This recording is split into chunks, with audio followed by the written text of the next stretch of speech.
Well, good afternoon, everybody. Thank you, Eleanor.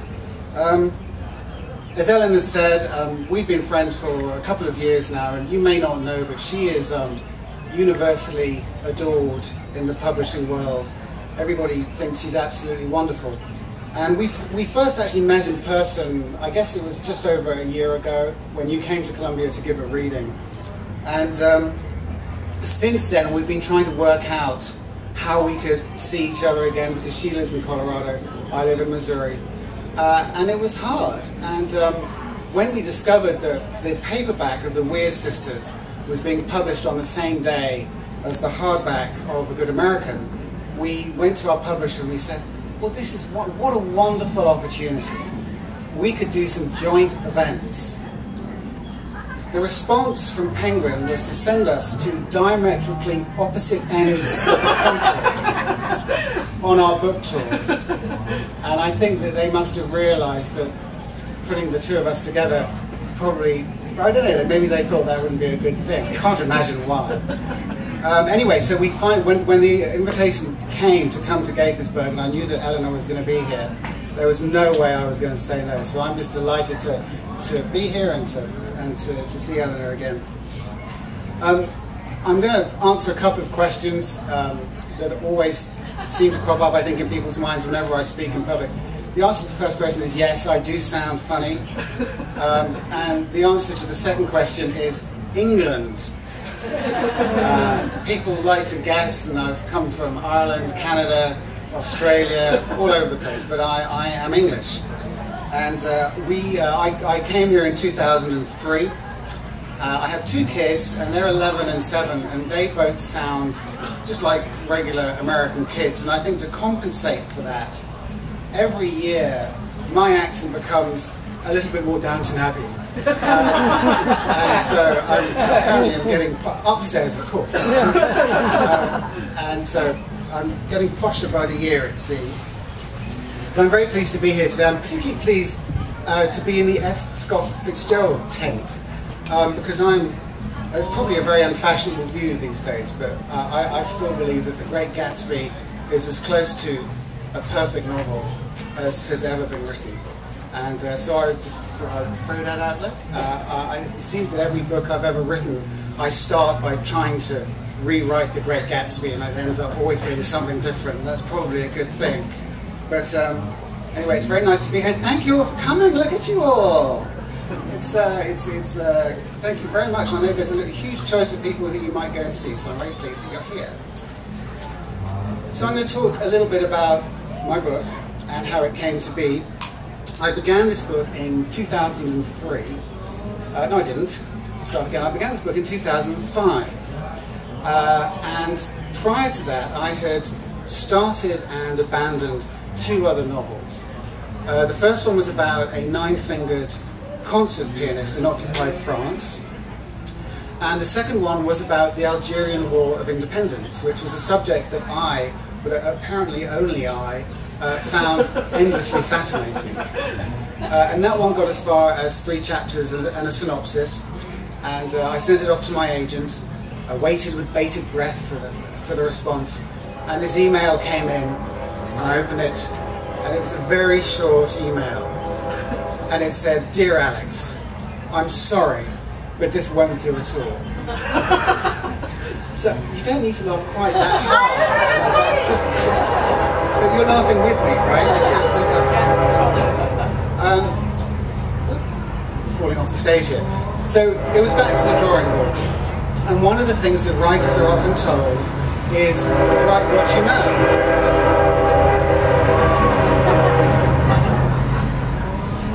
And so write what you know. And I think that's excellent advice, provided that you know something that is actually worth writing about. And when I was contemplating this, it struck me that what I had done 2 years previously, and picked up my life and moved everything that I had and my family from England to the middle of a country that I didn't know very well, might just qualify as a topic that was worthy of a novel. And when it comes to this sort of thing, my family has form. My mother was born and raised in New Zealand, and she came to England in 1962 This was in the days when you went on a boat, and it took 6 weeks to get there. And she went thinking that she was going to go for a year to teach, met my father, and never went back. And in fact, her great-grandparents had made a trip in the opposite direction, and I think in the 1860s. And they had left England, actually fleeing parents who disapproved of their marriage, and they went to the Southern Hemisphere to start a new life there.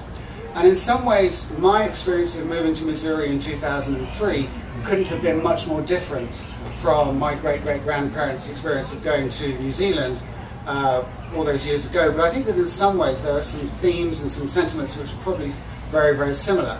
And I'm thinking in particular of the fear of the unknown, the hope of a new and better life in your new home, and also a paradox that I think is always going to all immigrants face, which is wanting to fit in to your new home, but never wanting to forget where it is that you came from. And I think that those are some of the themes that I felt able to talk about in this story, even though this story is very different to my story.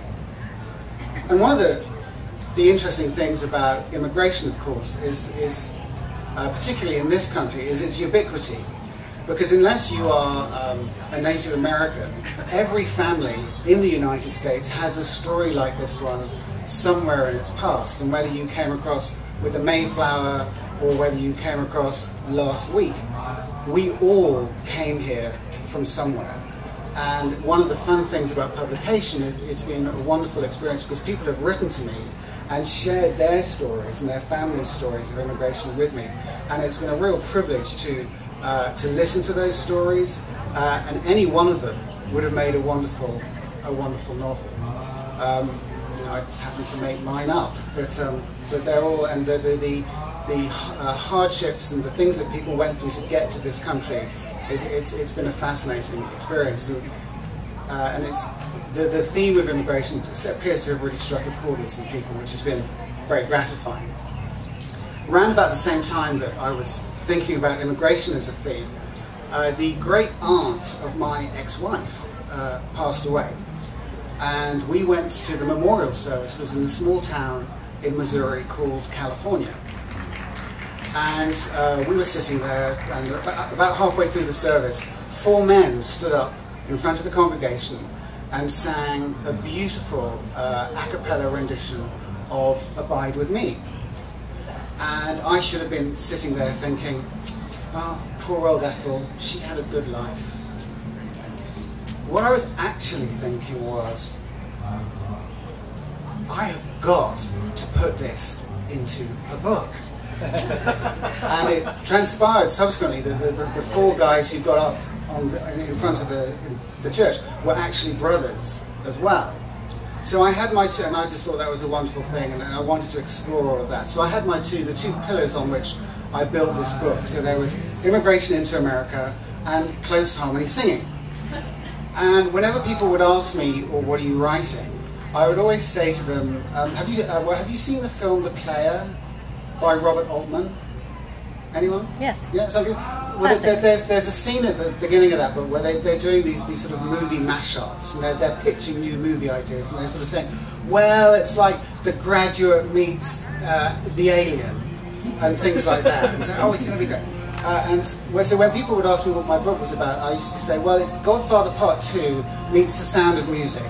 And I got some wonderful looks, but that generally tended to be enough to make them stop asking the question and go somewhere else. But above all with this book, what I wanted to do was just to tell a really good story, free of literary gimmicks or pyrotechnics. I just wanted to tell a great story that you can...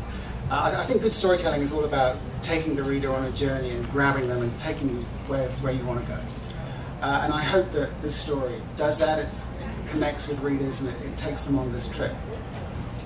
So all that being said, I'm going to read a little bit from it, and then if anybody has any questions, I would be happy to answer them.